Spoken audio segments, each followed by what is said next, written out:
inFAMOUS First Light is all about Abigail Fetch Walker and her pursuit to live a normal life, albeit in vain, due to the fact that she's a conduit. In the world of inFAMOUS, a conduit is basically a metahuman and they're hunted relentlessly by the government, even to the point of occupying cities and locking people up without habeas corpus. My, how well this game has unfortunately aged. It's almost as though writers of fiction are constantly warning us of a dark future they're powerless to prevent. But back to Fetch, who's played by the legendary Laura Bailey. Her immediate goal is to rescue her brother Brent from a Russian gang with help from a local drug lord by the name of Shane. This all actually works out rather well until Shane turns heel and abducts Brent in order to, well, order Fetch around. This all goes well and good for Shane up until he attempts to kill her. Yeah, maybe don't try to murder the person with superpowers, dumbass. So she goes scorched earth on all of his drug trucks, and right when she's about to rescue Brent, Shane sneak attacks Fetch with a major dosage of an unknown substance, which leads to her accidentally killing Brent. This leads to the wraparound device used for this game's narrative, which is the authoritarian government agency DUP grooming Fetch to be a savage killer so they can use her to their benefit. And through this whole game, she's recounting the story to their leader, Brooke Augustine, who eventually produces Shane, which causes Fetch to go into full-on murder mode. Shane escapes in the chaos, but he can only make it so far since, well, conduits. Once Fetch catches up with Shane, she brings the hurt before absolutely slaughtering the bastard-coated bastard who is, funnily enough, played by Laura's husband, Travis Willingham. I wonder if Laura worked through any relationship problems with this role.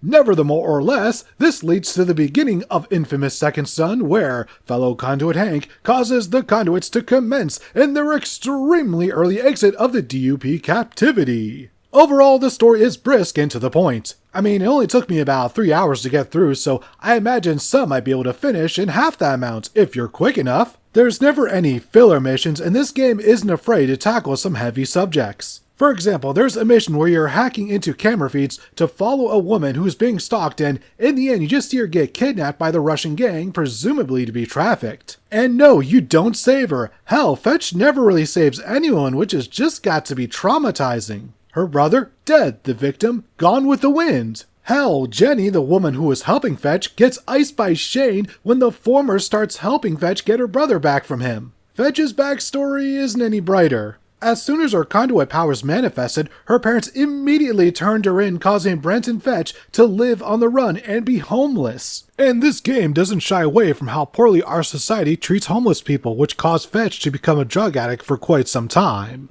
One could hardly blame the poor woman. She had damn near zero chance at living a normal life. Good news, the proper game's Second Son does give her a happy ending at least. As for the gameplay, it's rather good. First Light is basically a third-person shooter set in an open-world setting, but with superpowers, which you can upgrade by finding these lumens floating throughout the city of Seattle. You can also get lumens by partaking in a few minigames. The first of which being a race wherein you chase a pair of lumens throughout a part of the city. The second one is graffiti, which requires you to use your controller to aim at specific parts of the wall to create some art. This is by far my favorite of the bunch because who doesn't love art? Seriously.